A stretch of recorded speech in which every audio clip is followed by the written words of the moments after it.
welcome to the Stateside Soccer Show. My name is Jordan Wiegand, and with me today, is a good friend of mine who I'll introduce in a second, and we'll be talking USA Kings of CONCACAF still. And with me to talk about it is the king of podcasting, Logan Stone. I would say that you're the king of podcasting with the 96 that you have. I don't think it's a proper name to give me the king. I'm like the prince if you're the king. Hey, I'll take it. But yeah, we are talking U.S. men's national team versus Mexico. As USA beats Mexico for the third time this year. The first time that's happened, I think ever, but the first time it's happened for any of these two teams since 1937, 3 times in a calendar year. So pretty awesome. Doesn't happen a lot. So soak it in. And now they sit top of the qualifying as it currently stands. So we're going to talk U.S. men's national team. We're getting into some, I think we'll save that for a little later. I want to get into some of this MLS news that we just got today. And then we can get through this news and get over to the, maybe like a playoff preview, and then real quick jump to U.S. men's team to wrap it up. So, Inter Miami have started their offseason. They've declined 10 contract options. So they went from, 20 DPs to none. They declined the option of George Acosta, Ventura Alvarado, Dylan Castanheira, Jay Chapman, Sammy Godiri, Kelvin Leardam, John McCarthy, Josh Penn, Patrick Segrist, Victor Aloya, and out of contract is Federico Higuain and Breck Shea. And then there was a loan expiration for them as well, Indiana Vasilev. So pretty interesting here. The Fire, announced their contract options declining on the 8th. That's Baric, Calvo, Collier, Kronholm, Madran, Slonia, Stojanovic, and out of a contract, Kappelhoff and Shuttleworth. So the Fire in Miami probably looking to rebuild here. So what was your takeaway on Miami declining all these contract options? Not a lot of them are even like big stars or players that played a lot. So I guess maybe they're thinking they need some more, bench players that might contribute.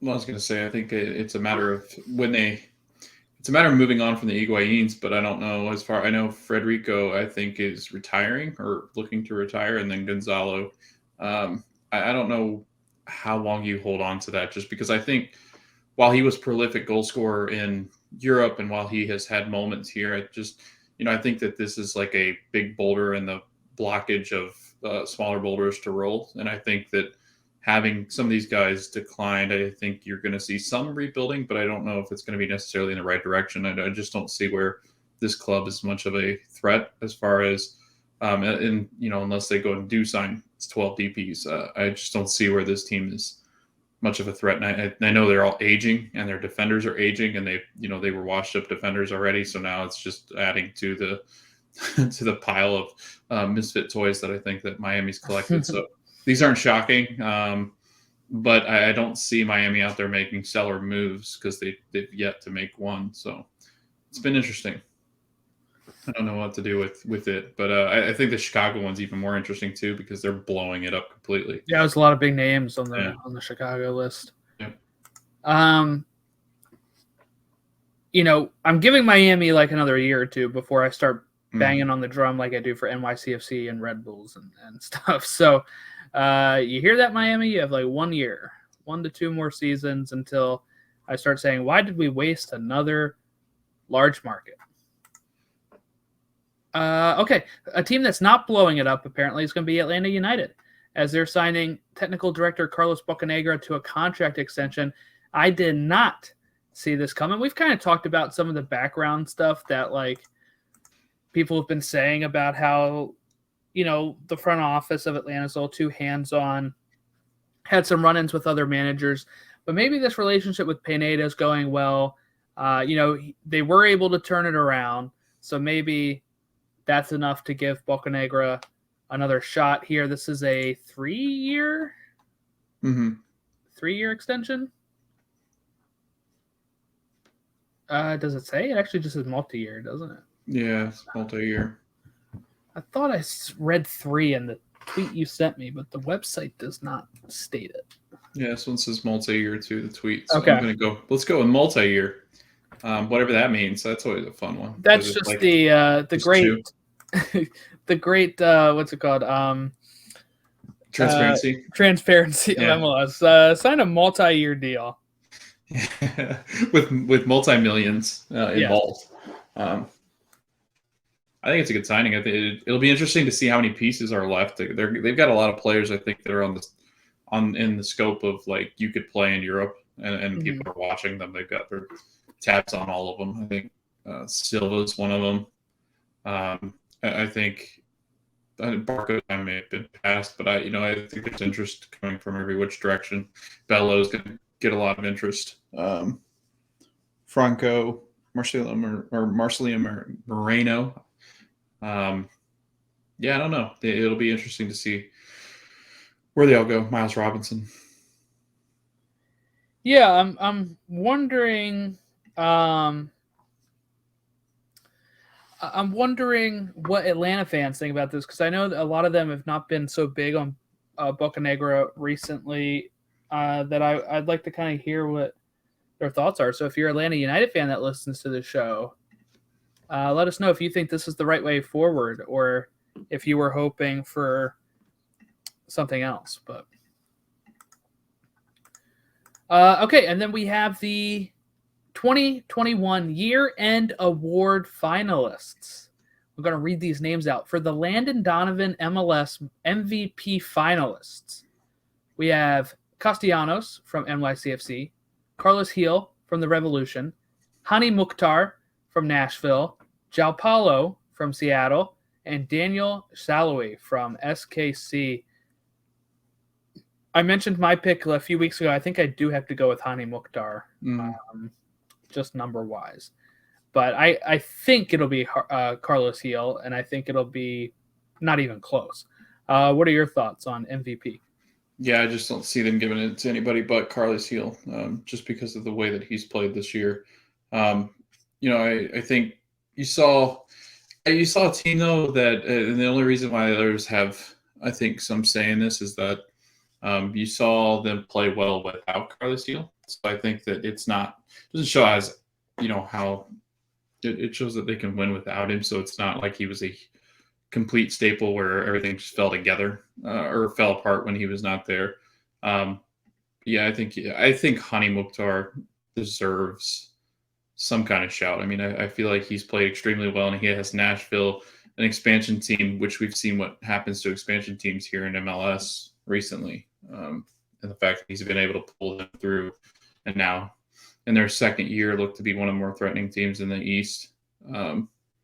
Carlos Gil is going to win it, but because of the record assist and going for that record and trying to break that record, and also being able to contribute to a Supporter Shield team that could maybe run away with Supporter Shield and make a run in MLS Cup. So I don't know. I don't see anybody else winning it. Yeah, I don't think anybody else will win it, but let's go ahead and talk about the next award. All-State Goalkeeper of the Year, Andre Blake, Matt Turner, Joe Willis of Nashville SC. I think Matt Turner wins this, but I think number-wise, Blake has been better. But Blake won it last year when they won the Supporter Shield, and I think Turner was better that year. So I'm going to go with Matt Turner, because I think they're just going to give it to the Supporter Shield winner. Same thing with the MVP. I don't like it, but I think you're right.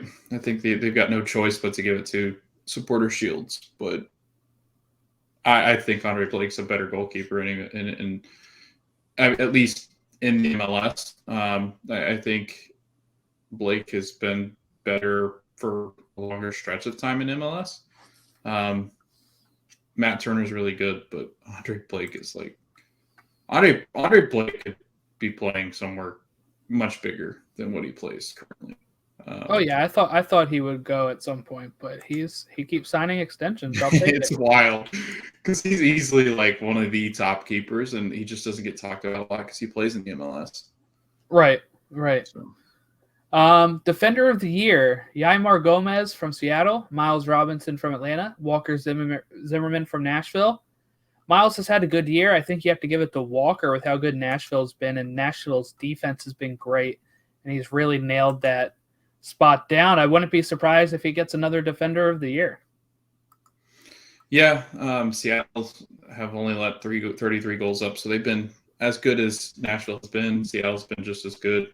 However, that being said, I don't think this defense is anything without Walker Zimmerman, whereas I think Seattle's got a better overall, I think, team combined effort. I think they've got a better back four at times than Nashville, at least defensively. And I know how Nashville fans will probably come after us, but Walker's done it for a longer amount of time too. So I think that shows just how valuable he is. And he played extremely well in this game that we're getting ready to talk about. So not like that has anything to do with anything, but it shows you how good of a defender he is.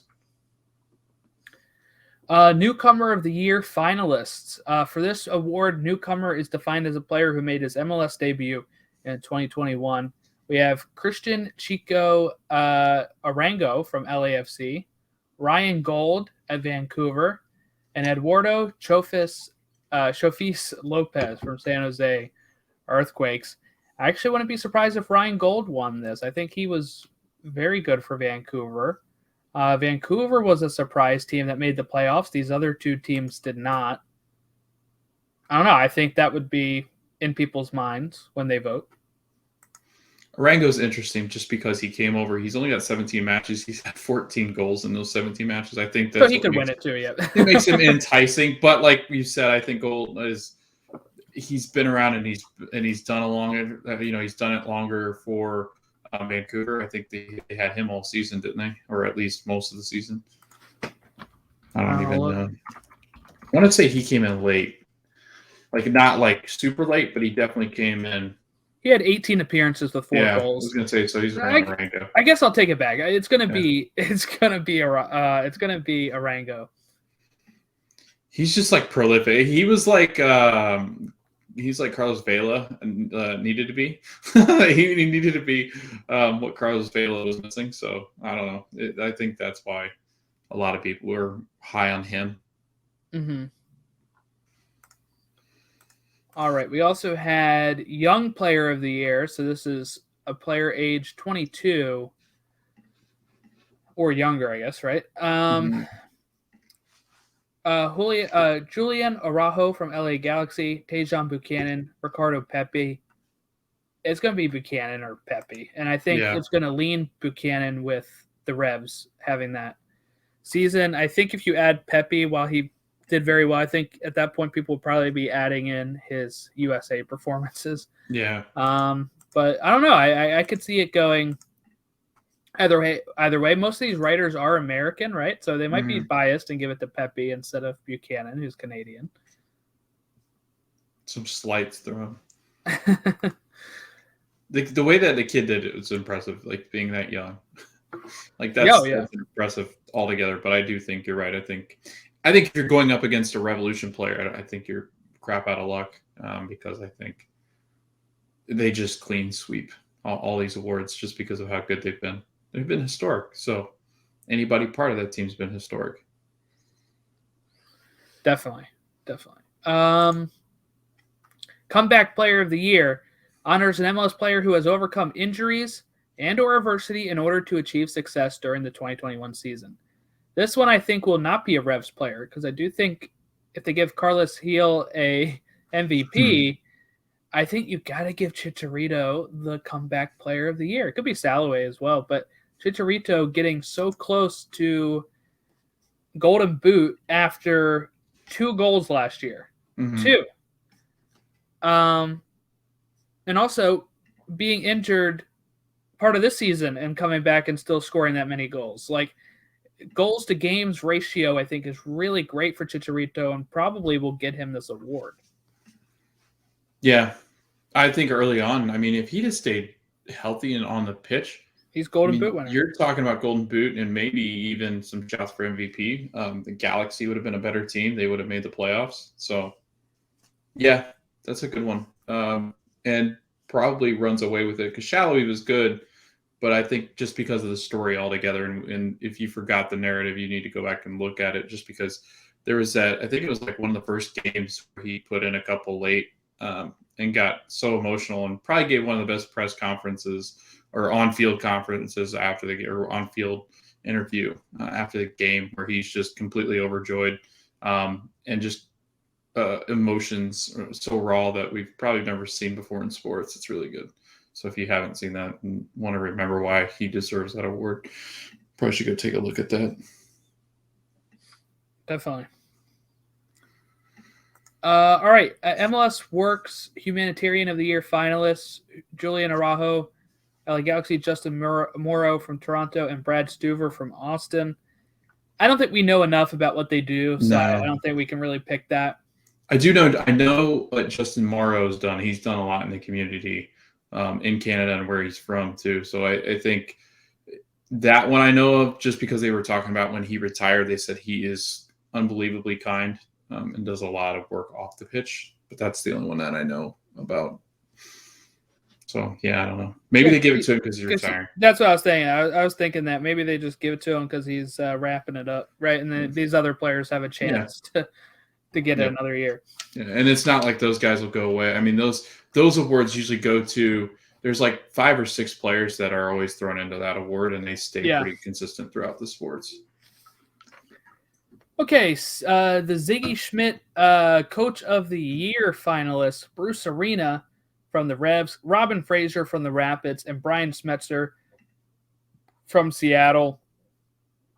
It's going to be Bruce Arena. Yeah. And it should be Bruce Arena. When you look at what he inherited with this team when he first started, and then their record-winning season, Supporter Shield. I mean, really, this team was bottom of the barrel when he took it over. And he's going to win it. I don't think there's a chance anybody else wins it, but Robin Fraser does deserve some sort of commendation after, having one of the lowest payrolls for the Rapids, winning the Western Conference on the last day.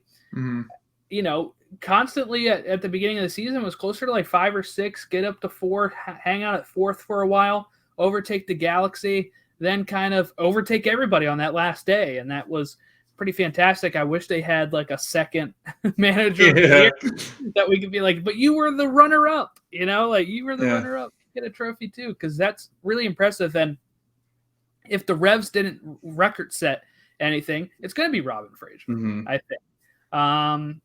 If the Revs don't have as good of a season, it's probably Robin Fraser because that would be a story. But these usually go to Supporter Shield winners, and they usually go to teams that break records, and that's what it's going to be. And I think Bruce deserves it as well. Yeah, he picked the wrong time to have a really good Rapids season.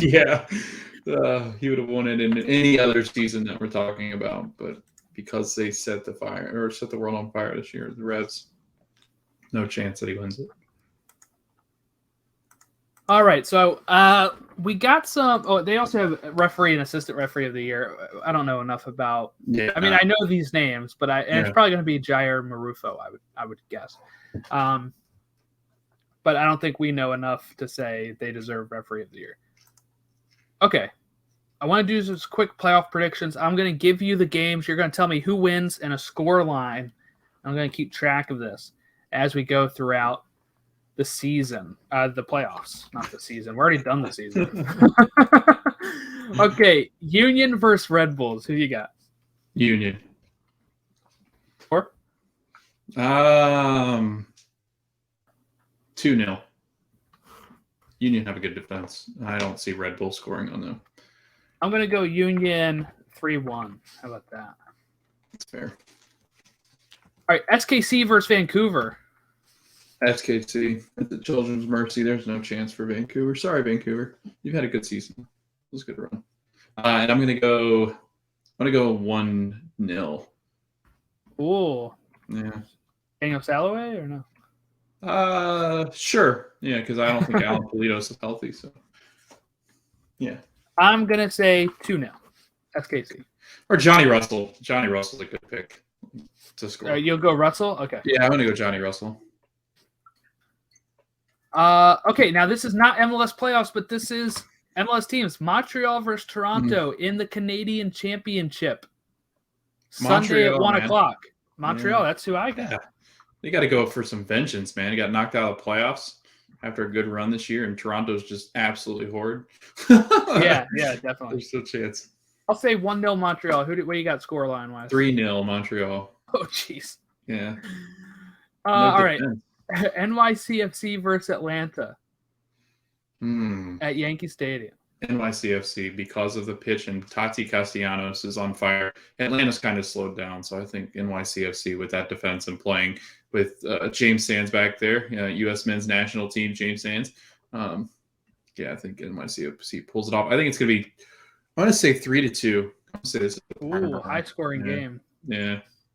I'm going to go Atlanta. I'm going to go a drab 1-0 victory. Okay. Just go in and get it done. Huh? Okay, last playoff game. Portland versus Minnesota. It's a good one. This is a really good matchup. I like this one a lot. This can't be the last playoff game. Isn't it? No, Orlando. Oh, the Tuesday game. We'll be recording before then. We'll be recording before then. These are the Monday. Sorry. Saturday, Sunday games. I didn't know what you were doing here.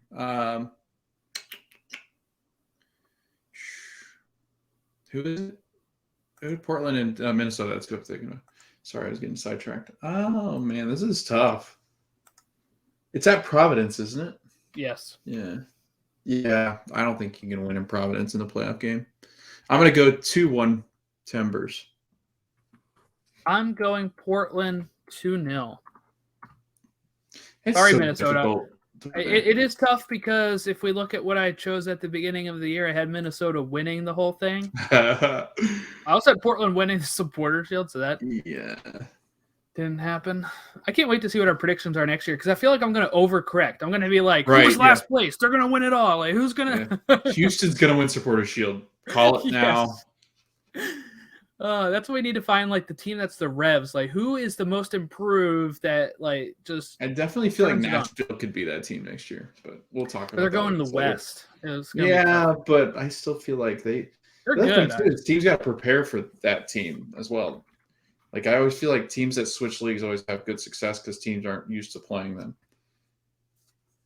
You want to do the Tuesday games now, or do you think we'll record Monday, right? Yeah, we'll record. Okay. Yeah, we could do let's tease We'll save that for then. Yeah. Okay. Yeah. Playoff game wise, these games are on Univision and TUDN for Philadelphia Red Bulls. SKC Vancouver's on Unimas and TUDN, and MLSsoccer.com. You can watch both of these on MLSsoccer.com as well for the English, I think. I was going to say, I'm sorry, but they've got to stop doing that. Like, I hate those broadcasts so much because most of the time they're on Twitter. Like, that's our version. Yeah. So I'm like, this is ridiculous. I don't want to watch Hearts, like, and you got to, like... you can turn that off. I know you can, but it's just really annoying because, one, you got to, like, AirPlay Twitter if you're going to pull it up on a TV. Unless you play it on the PlayStation, or it's just really brutal. MLS needs to get it together. Stop with the TUDN Unimas games and have the English version on your satellite radio. All right, let's go ahead and look at and then the NYCFC Atlanta is on ABC at 3:00 on Sunday. Big ABC. Big ABC. Yep. Portland, Minnesota on ESPN, the main one at 5:30. Ooh, that's a great time too. 5:30. So we can get all these games on ESPN1 and ABC. Why can't we get the U.S. men versus Mexico on ESPN or ABC? I was gonna say, is the U.S. men's game against Jamaica on like Paramount Plus? Wi-Fi? Okay, Paramount Plus. That makes sense. At 5:00 too, so I'm gonna miss probably some of that because I'm gonna be, driving home from work or something. Yeah, I know that. I saw that time. I thought it was one of those placeholder times. It's like, that's weird. It's not 5 o'clock. Yeah, 5 o'clock. Maybe in Jamaica it's a different time zone. I don't know what their time zone is. Maybe it's like 7 p.m. their time. They're an hour ahead of us. Because I think the Bahamas was an hour ahead of us too. I don't remember. Let me look. I can look at the world clock on the phone. What time here. is it? Is in Kingston. Kingston, Jamaica. It is 5:55. No, it's our time. Okay, that's so really weird. CONCACAF has to get that under control. A weekday, 5 o'clock kickoff. It's going to get horrible viewership. It's already gotten no fans. Yeah, it's going to be a drab game. Nobody's going to watch this. Yeah. All right, let's talk U.S. men's national team as we're talking about it now. We're going to talk USA versus Mexico, which is a 2-0 result. Pulisic in the 74th, Weston McKennie in the 85th, Miles Robinson with a second yellow red card, 89th minute. So he's missing the next game against Jamaica. And so is Weston for yellow card accumulation. Yeah. Which was awful. Like if you're Weston McKennie, it was argument. It's for argument. And here we go. Like it stems to a player's ability to think critically on time and in the moment and on the pitch, and it shows you like he's just not. There's times where he just gets so involved with what he is doing and what's happening around him, he doesn't think about the consequences in and around him. And I know it's not fair to kind of bring up but it seems to me that he easily could have avoided this, and it was in protection of a player, but he went total ham on this defender that and I agree it was not great, but I mean it's soccer, it happens.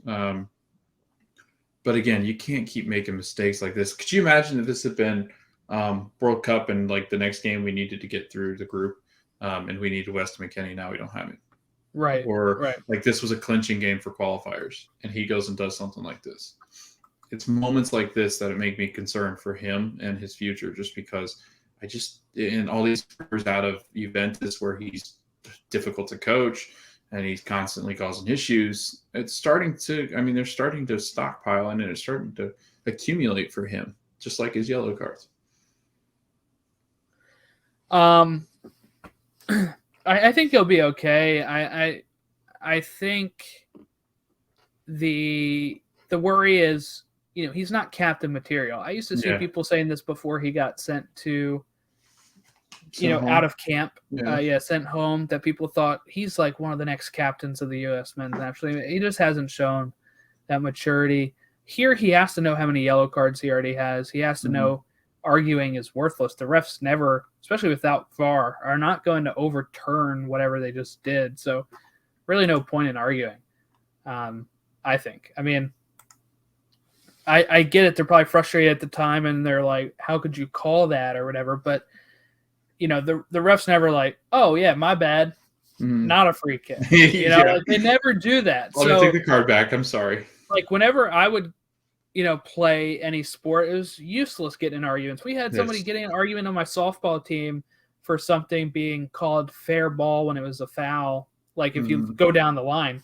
But the ground rules say that hitting it in that bush that's clearly out of bounds is a fair ball. So we already knew that before the game. And at that point it was, worthless to argue because he's not going to overturn it, So that's my thought process on it, is keep your head. This is just another sign of being young, I think, and hopefully grows out of that soon. Miles did it too. He played pretty well. Yeah. Like Miles had a young moment too. That's how he got his red. Yep. So, again, arguing and a like foul. Said, I mean, he got it for the foul, it says, but I'm sure arguing didn't help. Well, he got a yellow. He got a yellow in the 59th and then a yellow in the 89th. Yeah. Okay, so it wasn't straight red. Right. It wasn't. Okay. Second yellow. Yeah, because he got lippy with one of the, and that doesn't help your case if he's thinking about whether I'm going to give you a card or not. So, I don't know. Youth moments. But your boy scored.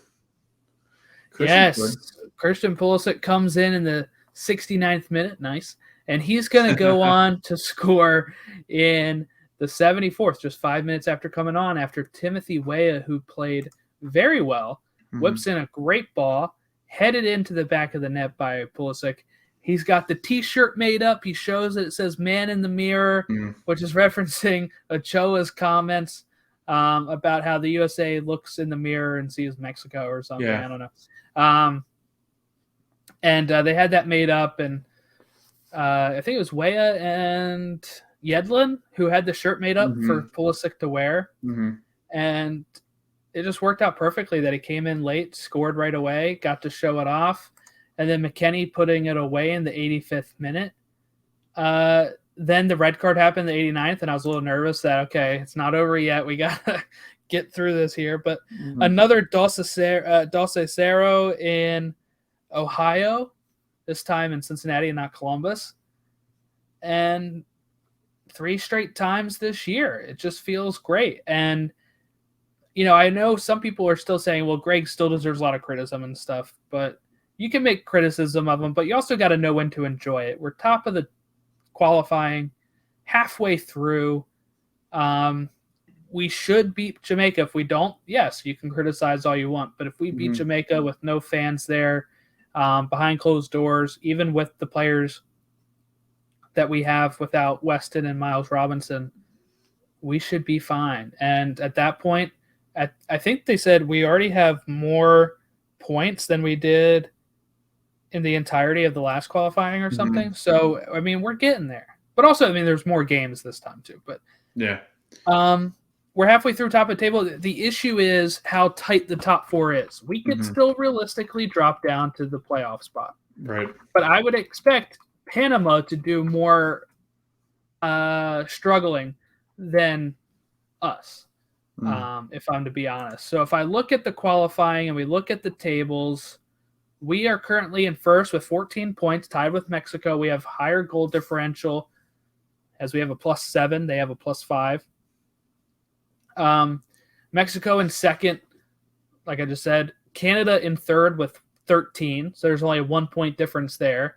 And then Panama in fourth with 11, being a 3-point difference there. So that's why this Jamaica game is really important. Panama is going to end up playing against – who do they play? Play El Salvador, who's near the bottom. That's another 3 points for them.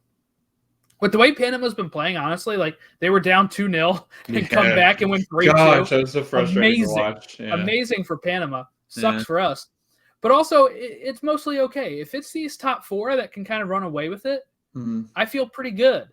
Costa Rica in 5th with 6 points. Jamaica in 6th with 6 points. El Salvador in 7th with 6 points. And Honduras in 8th with 3 points. We've got a 8-point difference ahead of Costa Rica. We're starting to grow that difference between – that's almost 3 games, 8-point difference. That's almost 9 points. And there's only 7 games left. So we're really almost to the point of locking in a top 4 spot. And then if we can beat Panama, because we do have to face them again, right? Yeah. We have to face them again. On our home turf.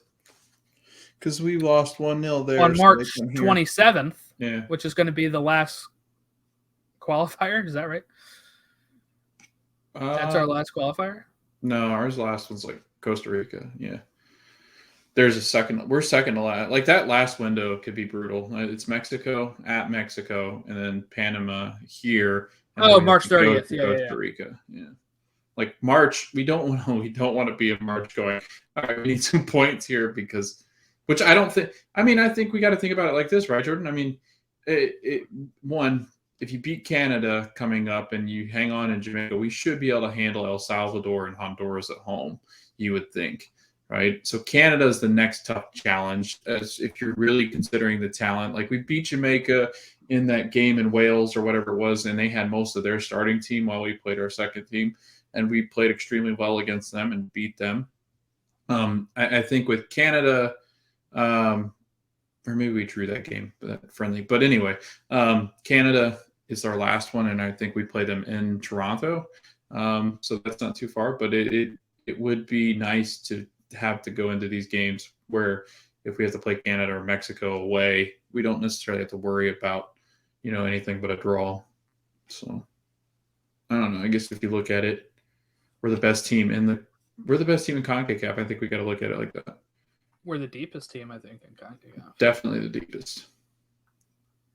So, we can beat that Mexico team in Mexico or get a point. That's all we need. Canada is about to play Mexico in like negative 100-degree temperature, snow, and like all this stuff. So it's going to be exciting for that. That's going to be really fun.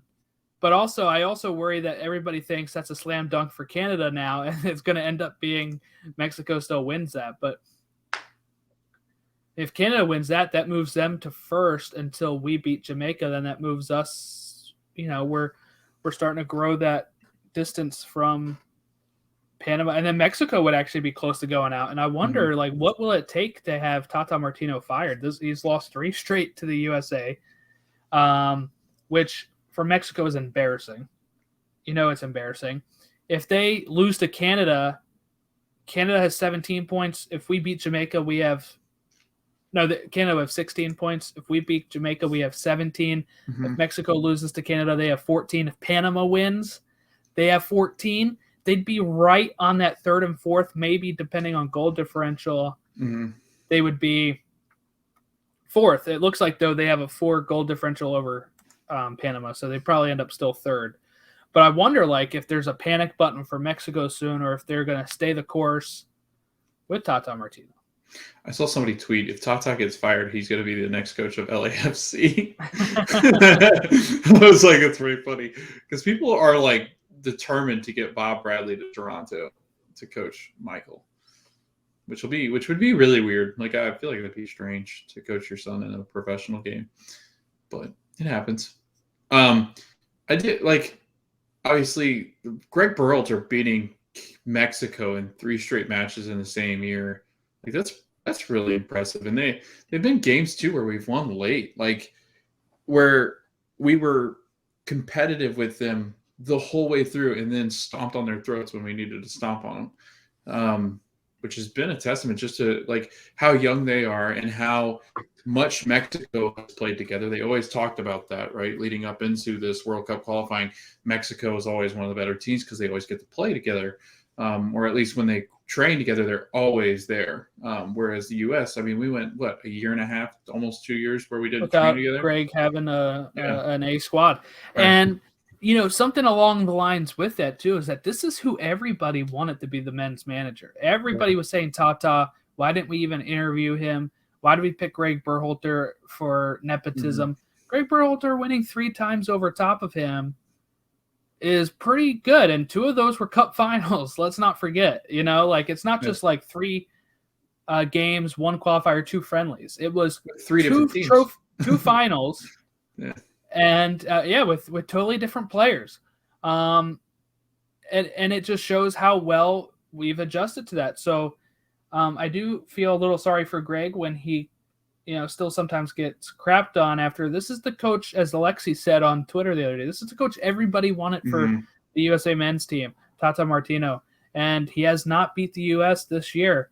So it is what it is, right?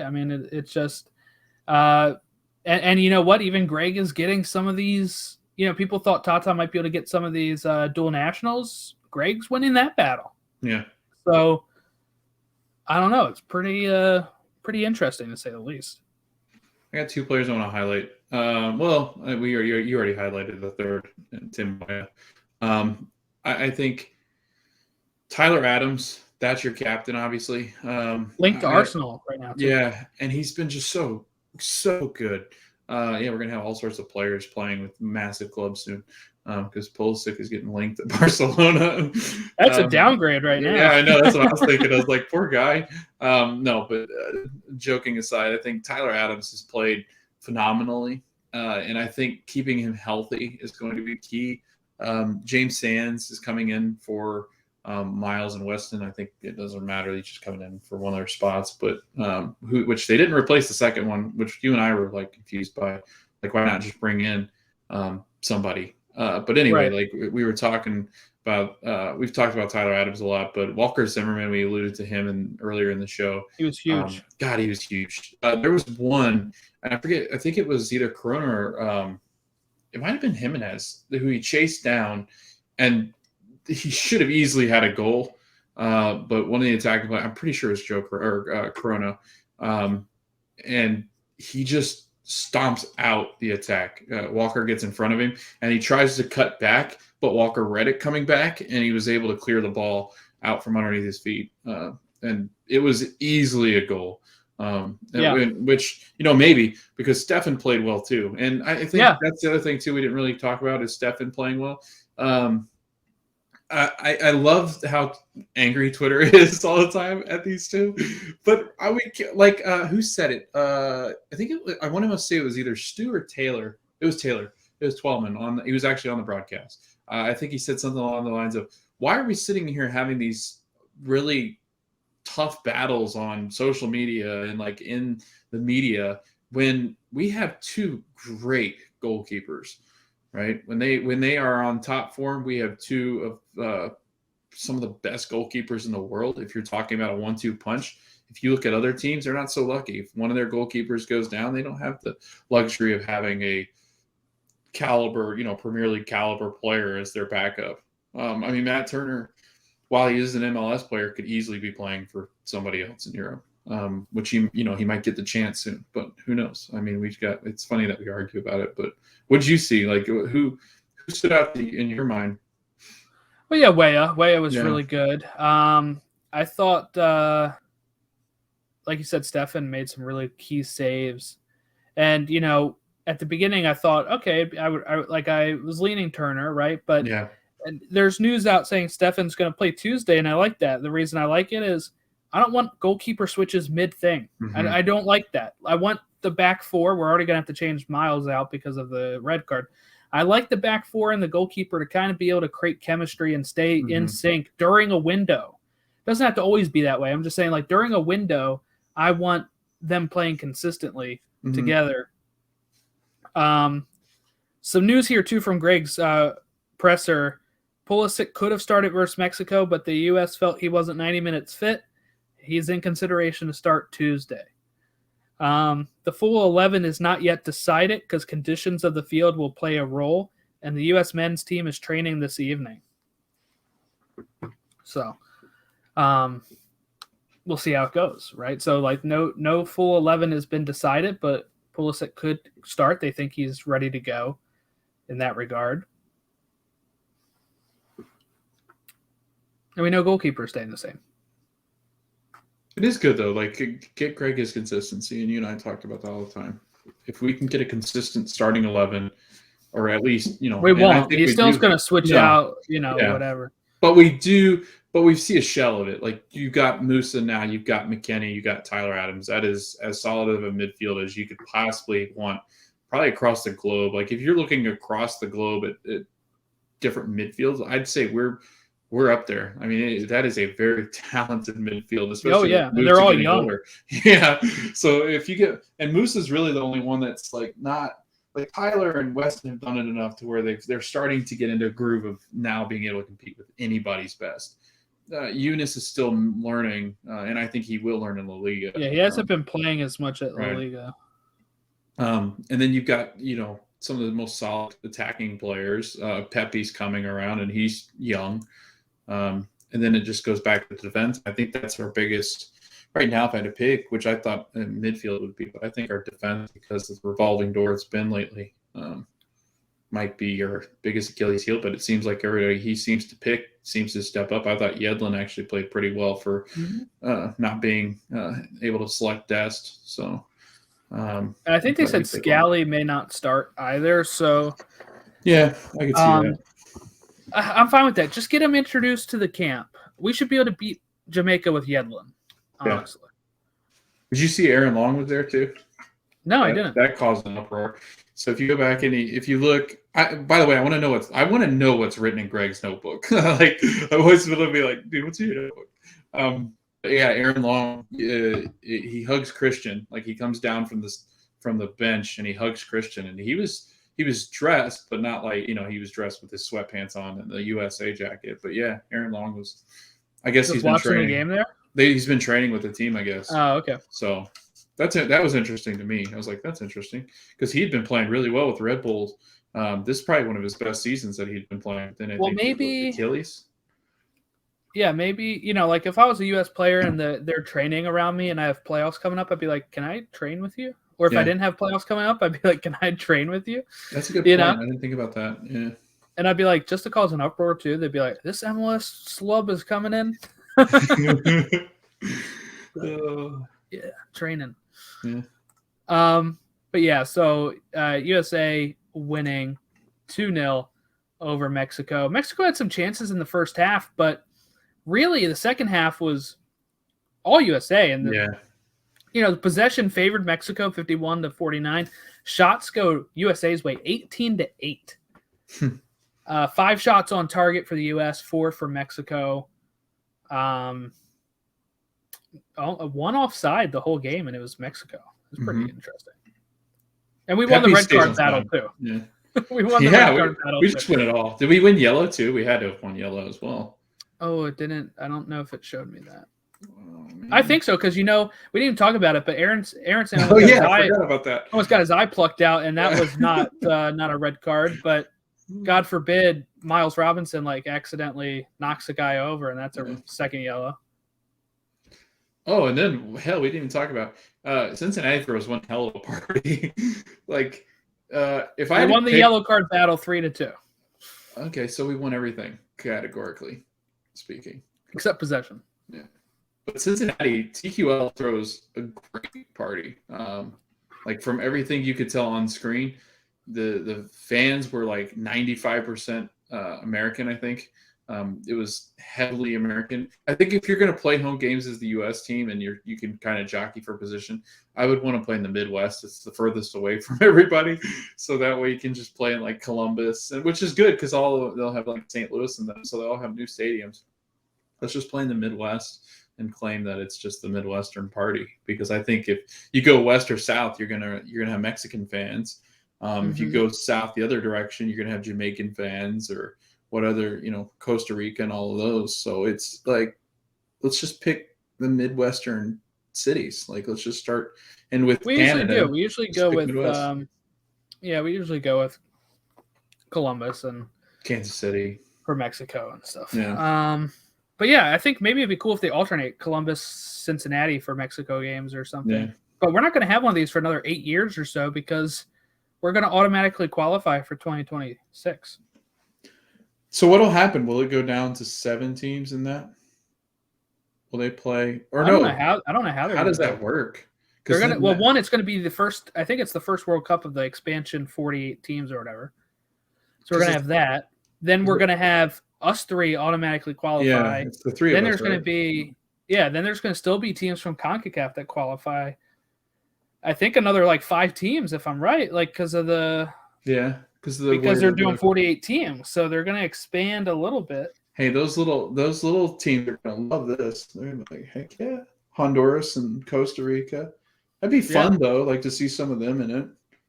Give them a chance. They've been in recently. I mean, Honduras was really good. I forget what year it was. 2014, 2010. They were good then. Hell, you and I could start a national team. National team of Jordan. It's already there. I can just take that over.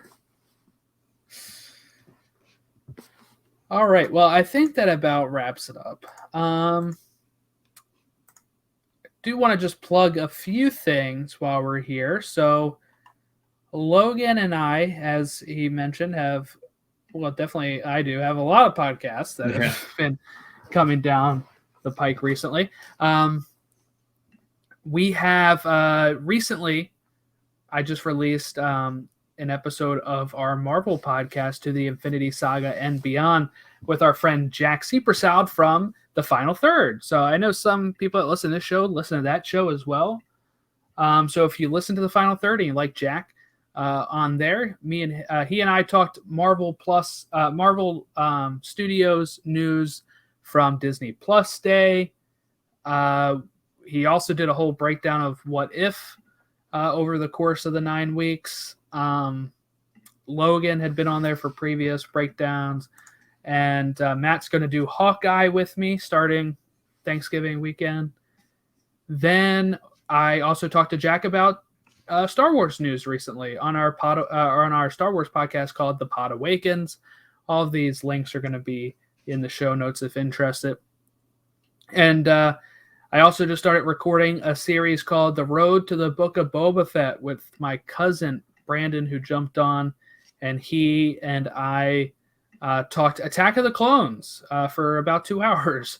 Talking about Boba and just the movie as a whole, but like Boba Fett, and kind of looking at it from his point of view as we go through every single one of his appearances as we lead up to the Book of Boba Fett. So that'll be like a weekly series or something as we go through. So next we got like 5 Clone Wars episodes we're watching. Then